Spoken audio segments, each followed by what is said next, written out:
Good evening, dear learners. This is your educator Rashi Poddar for UGC NET Paper 2 English. Today's session is a discussion on an important topic that is being asked in the exam several times by now. The topic is academic novel or campus novel. Let us start learning this topic.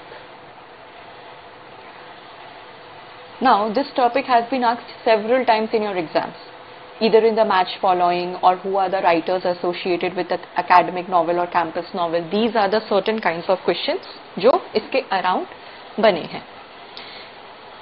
सबसे पहला point हमारा net perspective से ये important बनता है कि academic novel होता क्या है, कैंपस नॉवेल होता क्या है, बात किस बारे में ये सारी चीजें करती है. जो आपको याद रखना है, सबसे पहला नाम से ही पता चल रहा है कि इसमें जो कैरेक्टर्स होंगे they will be associated with academics, either some university, either some colleges or either some school. Campus की सेटिंग होगी. सबसे पहला इंपॉर्टेंट पॉइंट आपका ये बनता है यहाँ पे. ज्यादातर since we are talking about English literature, दस जो सेटिंग है ज्यादातर आपका इंग्लिश डिपार्टमेंट का रहता है. दूसरे भी डिपार्टमेंट हो सकते हैं, बट ज्यादातर आपको इंग्लिश डिपार्टमेंट की सेटिंग देखने को मिलती है. पास्टोरल सेटिंग होती है इसकी. नेक्स्ट पॉइंट, पास्टोरल सेटिंग होती है. पास्टोरल का मतलब क्या है? अच्छा, व्हेन आई से द वर्ड पास्टोरल तो आपको याद आना चाहिए मिल्टन के बारे में. मिल्टन ने बहुत सारे पास्टोरल पोएम्स लिखे हैं जिसका मतलब होता है फार अवे सेटिंग. और भी क्वालिटीज होते हैं पास्टोरल पोएम्स के, शेपर्ड कैरेक्टर, ये सब होना चाहिए, बट मेन हमें यहाँ पे जो काम है जिस पॉइंट का, that is far away setting. आपका जो सेटिंग होता है एकेडमिक नॉवेल्स का वो कहीं far away from the city life होगा. आप जनरली कॉलेजेस भी देखो तो कॉलेजेस भी हमारे काफी दूर, सिटी से थोड़ा दूर आउटसाइड एरिया में बने रहते हैं. इसीलिए इसकी भी जो सेटिंग रहेगी वो फार अवे प्लेस की थोड़ी सी रहेगी, आउटसाइड द सिटी, जहां पे आपका मेन क्राउड नहीं है, वहां से बाहर की सेटिंग रहेगी. It frequently exploits the fictional possibilities created by a closed environment in which a number of highly distinct, often idiosyncratic personalities are thrown together. इतना भारी भारी वर्ड लग रहा है, highly distinct, often idiosyncratic personalities. Simple सी बात है, यहाँ पे आपका जो कैरेक्टर्स है वो कैसा रहेगा, आइडियोसेंट्रेटिक पर्सनालिटीज के रहेंगे. यानी कि ज्यादातर यहाँ पे आपके जो है वो टीचर्स, प्रोफेसर्स जो कुछ पावर होल्ड कर रहे हैं, हायर अथॉरिटी के हैं, उनका स्टोरी रहेगा यहाँ पे. तो इसीलिए, और ये क्लोज एनवायरनमेंट में दिखाया जाएगा आपको. क्लोज एनवायरनमेंट का यहाँ पे ये मतलब है कि if we are talking about English department, तो इंग्लिश डिपार्टमेंट के अंदर it is a close setting. We are not talking about whole university, we are not talking about different departments there, we are talking about a single particular department. तो हमने अपनी setting close कर ली है. Close environment में होता है ये चीज, इसीलिए हम लोग इसको कहते हैं. तो इसका कैरेक्टर जो है वो हाईली डिस्टिंक्ट या फिर इडियोसेंट्रेटिक पर्सनालिटीज का होगा जो कि साथ में आएंगे. एकेडमिक नॉवेल में sequestered characters of the campus often result in an atmosphere of comic inconsequentiality. Characters को जानबूझ के नॉवेल में, एकेडमिक नॉवेल जब डिजाइन किया जाता है तो इंटेंशनली ऐसे एनवायरनमेंट में डाला जाता है जहां पे उनके साथ कुछ होगा, something will happen and will get to know about it. Academic novel और कैंपस नॉवेल नेचर में कैसा होता है, they are humorous in nature. इसमें आपको कुछ पॉइंट्स जो है वो ये याद रखना है कि certain features are explored here. What are the features that gets explored here? Like power. आपको पावर रिलेशन देखने को मिलेगा, बिकॉज हम देख रहे हैं कि हमारे पास जो इडियोसेंट्रेटिक पर्सनालिटीज, हाईली प्रोफाइल्ड पर्सनालिटीज है, ऑब्वियसली उनके पास कुछ पावर है. They hold certain kind of power, right? How they will practice that power, that will be shown here.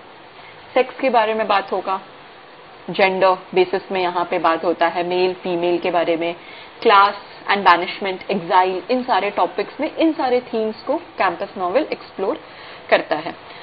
Now whenever I read this particular sentence, a very good example comes in my mind.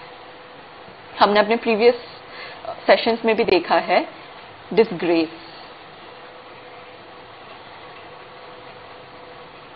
J.M. कॉडजी। ये जो text है disgrace novel post आर्पेथाइड की setting को दिखाता है। What is post आर्पेथाइड? Post आर्पेथाइड में रिलेशनशिप होता है।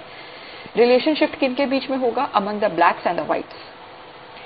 व्हाइट जो पावर कोलोनियलिज्म में ब्लैक्स के ऊपर होल्ड करती थी, now there has been a change in the power and the same power is been held by the blacks over the whites. Disgrace में हमारा जो प्रोटैगोनिस्ट है, that is a character associated with a campus, a university, and उसके ऊपर certain charges लगते हैं regarding different things. तो वहां से हमारा कैंपस नॉवेल आता है। उसके बाद अगर आपको कैंपस नॉवेल और देखना है, एक रीसेंट एग्जांपल, मॉडर्न एग्जांपल लेते हैं, two states, Chetan Bhagat. In fact Chetan Bhagat के मोस्ट ऑफ द नॉवेल्स जो है वो हमारे कैंपस नॉवेल या एकेडमिक नॉवेल के जॉनर में फिट होते हैं। इसके अलावा हमारे पास कुछ ओल्ड एग्जाम्पल्स है। हमारा जो एकेडमिक नॉवेल्स का जो ट्रेंड है, कैंपस नॉवेल का जो ट्रेंड है, वो बहुत पहले ही शुरू हो चुका है। हमारे पास एग्जाम्पल्स है एरिस्टोफेन का क्लाउड्स,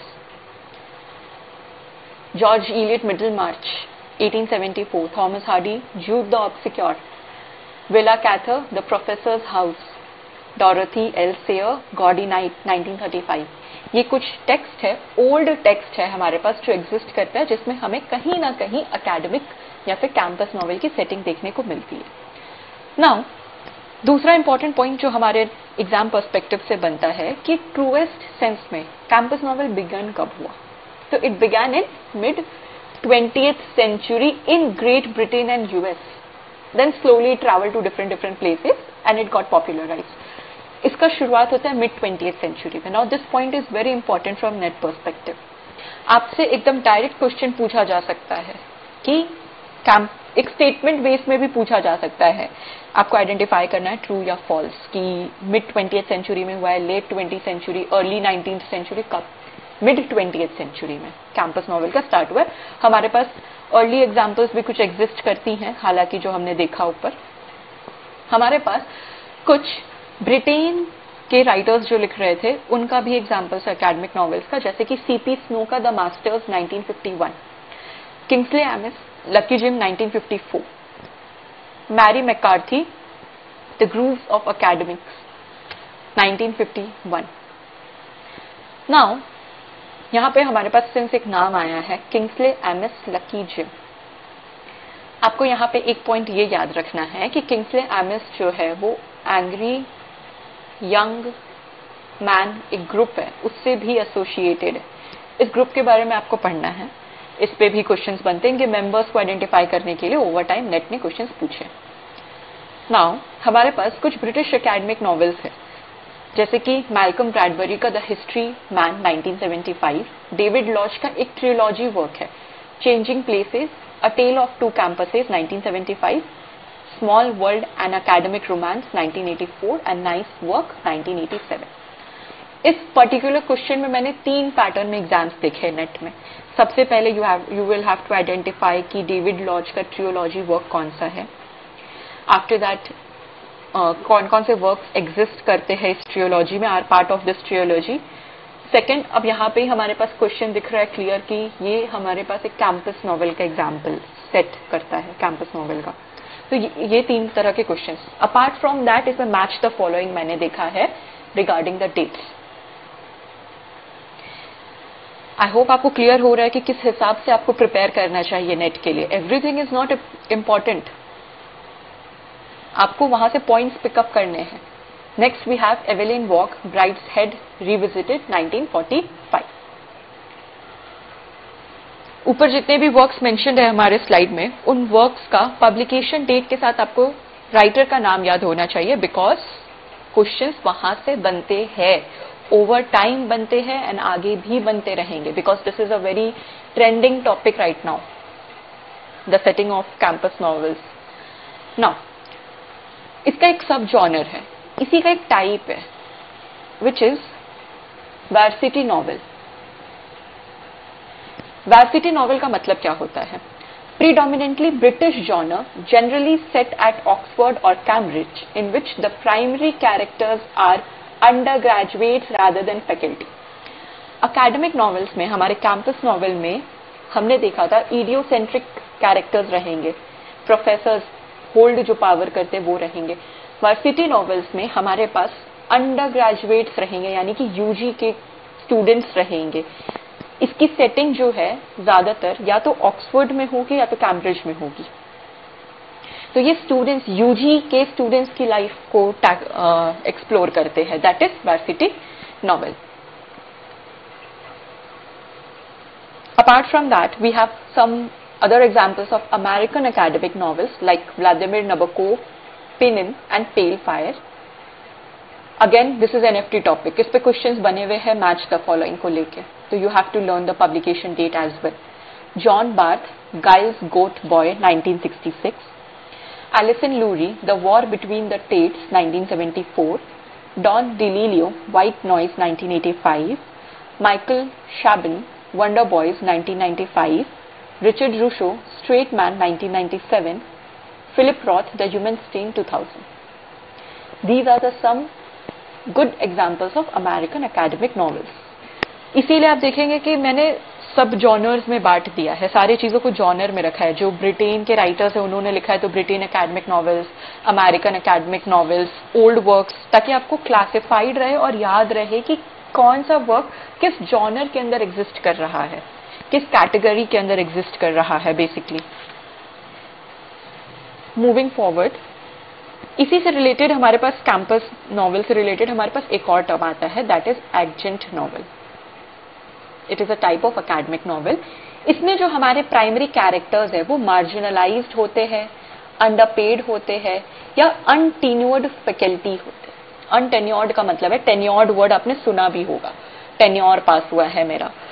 यहाँ पे इसका मतलब ये है कि जो हमारा मेन कैरेक्टर रहेगा या तो वो किसी मार्जिनलाइज्ड सोसाइटी से बिलोंग करेगा, मार्जिनलाइज्ड ग्रुप से बिलोंग करेगा, अंडरपेड रहेगा, उसको जितना मिलना चाहिए उतना नहीं मिल रहा होगा, और वो टेन्योरशिप में वर्क कर रहा होगा for a certain time period, permanent नहीं होगा वो। अकेडमिक नॉवेल्स में हमारे पास परमानेंट फैकल्टीज होती हैं। उसके बाद हमारे पास आता है वार्सिटी नॉवेल जो यूजी के कैरेक्टर्स पे फोकस करता है। Adjunct novel marginalised, underpaid and untenured faculties पे फोकस करता है, whose position exposed them to uncertainty, deprivation and anxiety rather than protecting them from it.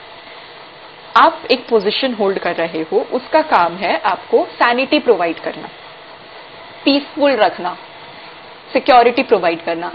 But ये जो कैरेक्टर्स होते हैं एडजंक्ट नॉवेल के characters, due to their position ये life की अनसर्टेनिटीज को समझते हैं, डेप्रिविएशन क्या होता है लाइफ में उसको समझते हैं, एंजाइटी जैसी चीजों से ये सफर करते हैं। ये होता है एडजंक्ट नॉवेल।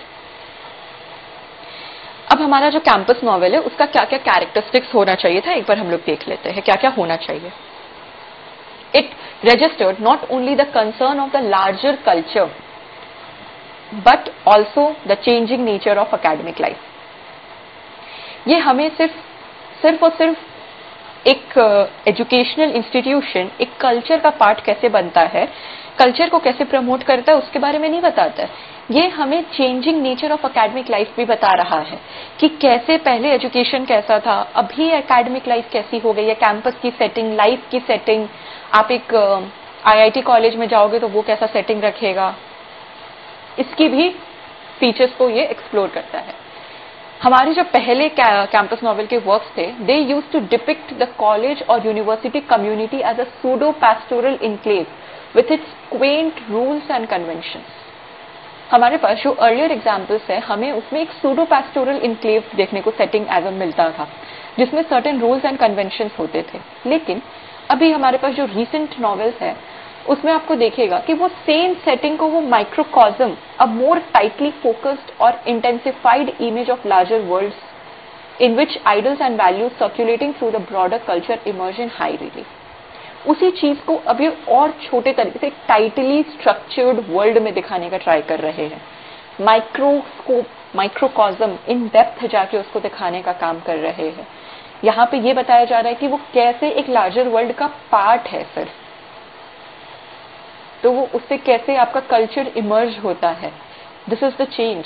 ये आपको याद होना चाहिए। ये स्टेटमेंट में क्वेश्चन आपसे डायरेक्ट पूछ सकता है टीचर्स में। टोन में भी चेंज आता है। अगर हम लोग टोन देखें तो फर्स्ट 20th सेंचुरी के टाइम पे जो वर्क्स लिखे जा रहे थे एकेडमिक नॉवेल से एसोसिएटेड, वो थोड़े डार्केंड थे लैंग्वेज में, ताकि ये दिखा पाए कि उस टाइम की जो वर्किंग कंडीशंस है टीचिंग फैकल्टी की, वो कितनी ज्यादा डेटोरिएटेड है।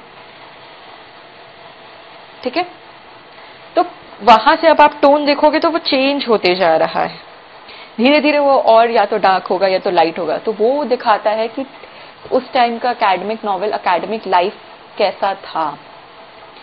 हमारे पास जो मेन राइटर्स एसोसिएटेड है, आइडेंटिफिकेशन के लिए डायरेक्ट क्वेश्चन बन सकता है आपको कि identify the writers associated with academic novel. We have David Lodge, Kingsley Amis, Vladimir Nabokov, Don DeLillo, Philip Roth, C.P. Snow. They are the major writers associated with academic novel. Apart from these writers, we have the writers which we saw earlier in our PPT. वो भी हमारे पास कुछ writer exist करते हैं। To get this presentation, to get this PPT, you have to join my Telegram channel. The link is provided in my description. You can join my Telegram channel from there. I hope the topic is now clear to all. अब इस topic को लेके आपको exam में I won't think ये कोई problem आनी चाहिए। Let's end the session. Have a lovely day, learners. Don't forget to like, subscribe to your notes and stay updated.